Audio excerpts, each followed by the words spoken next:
বর্তমানে বাংলাদেশ এক অস্থির রাজনৈতিক পরিস্থিতির মধ্য দিয়ে যাচ্ছে। দীর্ঘদিন ধরে চলমান সংকট, অনিশ্চয়তা ও অনাস্থা মানুষের মধ্যে এক ধরনের উদ্বেগ ও হতাশা তৈরি করেছে।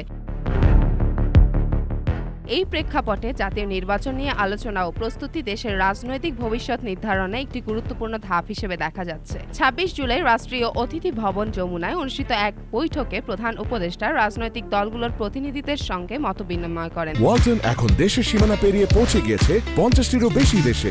ওয়ালটন, ঘরে ঘরে বিশ্বজুড়ে। সেখানে তিনি জানান, আগামী ৪-৫ দিনের মধ্যে জাতীয় নির্বাচনের তারিখ ঘোষণা করা হবে। এই ঘোষণাকে সামনে রেখে বিভিন্ন রাজনৈতিক দল আশাবাদী হয়ে উঠেছে যে নির্বাচন প্রক্রিয়া একটি গ্রহণযোগ্য ও অংশগ্রহণমূলক পথে এগোবে। তাদের মধ্যে ছিলেন Jatiya Ganafront, Khelafat Majlis, Bangladesh JASAD, nationalist democratic movement, Zaker party, labour party, BASAD, মার্ক্সবাদী সহ আরও অনেকে।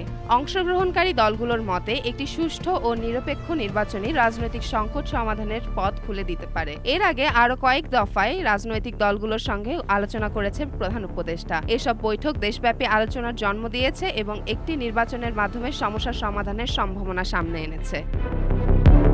যেমন ফারিয়া, জনকণ্ঠ।